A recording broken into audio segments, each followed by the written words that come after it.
Y tenemos ya con nosotros, ¿a quién, Jessica? Pues a don Juan José Alonso Millán, ya, bueno, un amigo, parte del equipo de este programa, es dramaturgo y guionista español.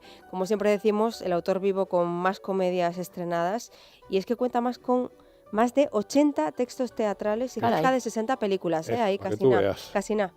Y aquí estoy, a felicitar a María José, que hoy es su onomástica. Sí. Muchísimas gracias, y a vos también. Dice, llevo el José de segundo, pues como yo llevo el María de primero. Bueno, es el momento de aprovechar para felicitar a mi papá, ¿puedo? Por favor.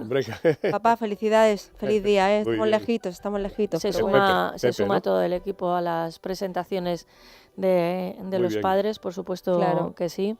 Y bueno, pues mira, además es una fiesta de precepto para los creyentes practicantes, pero no laboral. Antes era fiesta. Sí, yo no sé si depende de la comunidad, hay algunas comunidades en las que Valencia debe ser fiesta, claro. Murcia creo que también. Muy bien, no sé qué le pasa a nuestros compañeros de la tele, que como están grabando la entrevista, ¿está todo bien? ¿Está don Juan José correctamente situado? Perfecto. Sí. Pues entonces, por favor, vamos a presentarnos, pero no nosotros, sino las compañías. ¡Uy, compañía! Sí. Como decía Fray Luis de León, como decíamos ayer, como decíamos el miércoles pasado, ya hemos puesto a la compañía en marcha haciendo la tournée. Ya quedamos, para situarnos mejor con el oyente, ya quedamos en que era una época la más difícil que ha tenido este país, que es la posguerra. Lo que estamos hablando durará hasta el año 60 y tanto, 60. Sí. Claro, estos años son muy difíciles, es el año de privaciones, de hambre, de todo, claro. Pero fíjate qué casualidad, donde mejor no es que se viviera mejor, pero sí se vivía mejor en los pueblos que en las provincias. Sí. Claro, razones obvias de no tener menos gastos y porque la comida venía de la tierra, se fabricaba allí mismo. Por lo tanto, esos viajes que hacían las tournées, ¿qué pasaba? Que las chicas o los chicos del pueblo mandaban en tournée a la familia que estaba en Madrid. Aparte del sueldo también, como te contaba, que lo dividían y mandaban a la gente. O sea, quiero decirte que la profesión de teatro no estaba mal en el sentido de que todo estaba muy mal, pero no está mal. Se trabajaba muchísimo porque a pesar de los viajes que eran tremendos, se hacía para no perder fecha. Sí. Tenías que ensayar la próxima comedia. Entonces ensayaba, se estudiaba en el tren o en el autobús y luego cuando se llegaba al teatro, allí se buscaba tiempo para ensayar. Por lo tanto, se trabajaba una barbaridad. Pero por otra parte, tampoco había tantas diversiones como para perderse en los festejos. Es una cosa curiosa en esta tournée, los decorados. Los decorados eran todos de papel pintados. Bueno, pues eran unos decorados sensacionales. Yo he cogido aún, ¿Sí? Se alquilaban, era un salón, un dormitorio, un recibidor, y eso se llevaba, abultaba poquísimo, se llevaba en una caja, y cuando llegabas al teatro, tumbabas en el escenario, y los ¿Pero tramoyistas... cómo alquilados, Juanjo? Que había una casa que se dedicaba a alquilar decorados. Ah, sí. Y claro, todas las compañías, y ya había comedias como El Tenorio, La venganza de Omendo, La vida de sueño, que ya estaban preparadas. Tú llegabas y alquilabas el Tenorio, y estaban hasta las tumbas. Curioso. Y todo. Y alquilabas todo el material del Tenorio, y abultaba poquísimo. ¿Por qué te digo, insisto tanto en abultar? Porque hoy día lo que encarece más los viajes son precisamente los decorados, que como son corpóreos, son mucho más altos que esta habitación, como es lógico, hay que llevar unos camiones, ese proceso, que vale una barbaridad. Antiguamente, ya te digo, y quedaba muy bien, Yo alguna vez que he visto algunos, había algunos que eran maravillas, pues estaban hechos a mano, eran una pintura, y ya se perdió el oficio ese. Eran los mismos que pintaban las carteleras de los cines. Ah, curioso. Que eran unos genios, ¿te acuerdas? Sí, preciosas. La Gran Vía, que estaba llena toda de carteles de los cines, de las películas americanas, pues eso que también se ha perdido ese oficio, ¿verdad? De esto trata precisamente lo que hablo yo contigo, que es de los oficios que se han perdido y que realmente estaban muy bien. Y esto del escenario está muy bien. Bueno, entonces llegaba la compañía, tiraban el escenario, lo ponían en el suelo y los tramoyistas, que ahora tampoco en los teatros, como ya no hay teatros fijos, digo, de hacer todos los días función, son empleados del ayuntamiento. Van cuando se les convoca y procuran hacer poquito. Por lo tanto, el maquinista de compañía es el que tiene que poner el decorado, casi siempre con poca ayuda, hasta para cargar y descargar. Eso es ahora. Pero antiguamente, claro, la gente estaba naturalmente en paro forzoso y había 20 personas que te estaban esperando para poner, clavar, levantar el escenario, quitarlo. Pero era estupendo ver el trabajo ese y quedaban muy bien los decorados. Ya te digo, yo recuerdo un tenorio que hice, y lo hice de esta manera alquilado, y quedaba con las tumbas, los muertos salían debajo de las tumbas, bueno, o sea, quedaba maravilloso. Sí, maravilloso. Por eso te digo, el teatro es un misterio y casi siempre las cosas que son teatrales son las que quedan bien. Lo mismo que las joyas y lo mismo que la ropa y demás. Una ropa, si te empeñas en que salga arrugada, es muy difícil, porque no hay manera de arrugar una cosa, ¿verdad? El teatro tiene su misterio y es único y exclusivo, ¿verdad? Por eso te cuento cosas que son divertidas. Te decía esto de que se ensayaban las próximas comedias y, claro, no se paraba.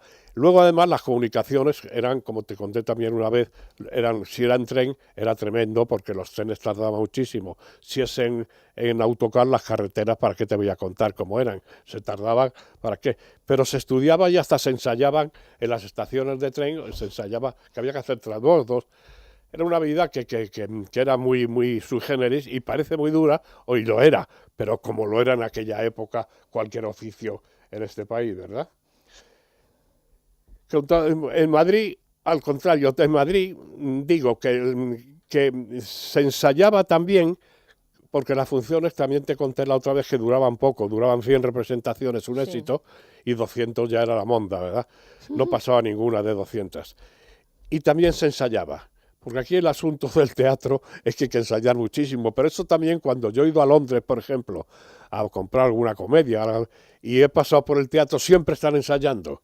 O sea que el ensayar en el teatro, sobre todo los musicales, es una cosa que es cotidiana. Todos los días hay que ensayar, todos los días.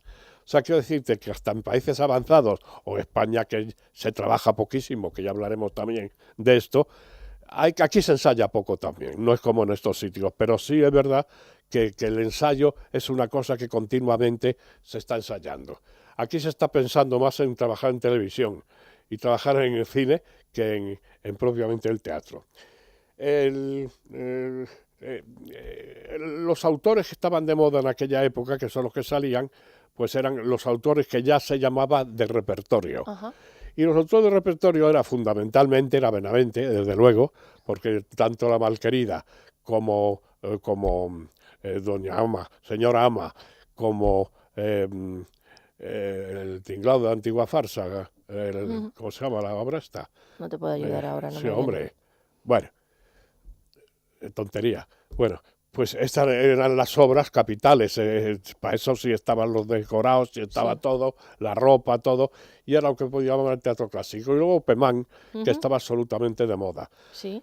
Eran así. Y había un autor cómico que tenía mucho éxito, que se llamaba Adolfo Torrado, que hizo una comedia llamada Chiruca, que la hizo Isabel Garcés y fue el éxito de su vida, y otra comedia que se llamaba La Madre Guapa, que tuvieron muchísimas representaciones, y era lo que se llamaba un autor de moda.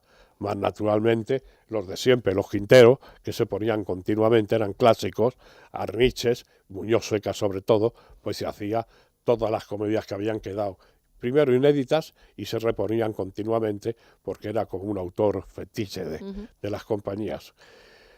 Es curioso que en aquella época no había teatro extranjero. Primero porque era muy caro el teatro extranjero, porque costaba mucho traer las comedias, comprarlas, no había dinero para comprar una comedia extranjera, la gente tampoco lo echaba de menos, y además había una costumbre entre los autores, y no quiero dar nombres, que cuando iban y veían una comedia en París, la adaptaban y la firmaban ellos. Ah. No quiero dar nombres, pero te podía dar muchos. Hombre, luego fuera de antena sí me darás alguno, ¿no? Hasta el punto que hay comedias que no las cobran los autores, fíjate, porque estaba el autor, ¿qué me dices? El autor inglés o francés en este caso, se entraba más a saco en los autores franceses. Luego había que tener en cuenta también no solamente la economía, sino la censura. porque la mayoría de los autores de las obras que en esos momentos tenían éxito, por alguna razón era muy difícil que pasara la estricta censura que había. Y luego el mismo autor, con el régimen de Franco, tampoco quería estrenar en España. Por lo tanto, era una... Hasta o sea, que que no, íbamos y hacemos el chino, ¿no? Hacíamos sí, el chino, lo copiábamos. hasta que no aparece Tamayo, que ya te conté, que aparece haciendo su Arthur Miller, todas estas cosas, que ya se empieza a ver el teatro americano. Y en el teatro clásico pasaba igual, que también por exceso de reparto y porque los trajes y lo caro se quedaba solo para teatros subvencionados o teatros como el Español o el María Guerrero. Lo demás se seguía haciendo bastante teatro y la gente acudía como locos en teatro en Madrid. Había era el sitio de moda. Empezaba también, como te conté, a venir ya al cine americano, el que a mí me gusta, el bueno, el de blanco y negro, y ya se empezaba a ver ya se veía Casablanca y se veían estas comedias, estas películas maravillosas que tanto luego han importado en el cine actual y que a mí me parece que son mucho mejor que lo que había. La próxima charla es la llegada del TEU, el Teatro Español Universitario. Aquí cambia el teatro en España, que es la llegada del teatro universitario, que es donde salen todas las figuras que hay entonces y que luego prevalecen el tiempo que actualmente duró. Esto ya estamos en los 70. Y ya es el teatro universitario. Tamayo empezó el TEU de Granada, que era el teatro que se hacía en la universidad. En la universidad cada teatro tenía cada facultad tenía su teatro, y lo hacían los chicos, salían unos actores y unos directores extraordinarios. Y tenía una cosa muy buena el TEU, que como se hacía casi siempre en recintos universitarios, no tenía que pasar la censura, y además tenía libertad de la sociedad de autores para poner el teatro que quisieras. Por lo tanto, ante una cartelera muy aburrida, que es la que había en el teatro comercial, y la llegada del TEU, descubriendo a Nui, a Ionesco, a Beckett, pues de pronto tenía un interés enorme y fue muy importante, y sobre todo por el nacimiento de 3 autores que luego fueron maravillosos, como Miguel Miura, con 3 sobreros de copa, Alfonso Sastre, con Escuadra hacia la muerte, y Alfonso Paso con una bomba llamada Abelardo. Bueno, de todo esto hablamos porque la importancia que tiene el teatro universitario. Por supuesto que sí. Y ahora, fuera de antena, me dirás algún autor de esos que iba a Francia, copiaba y ponía su nombre en la obra, que me interesa a mí esto. No lo voy a contar, solo por saberlo. Don Juan José Alonso Millán, un abrazo. Hasta el próximo miércoles. Hasta el próximo día. Déjate de historias. Es radio.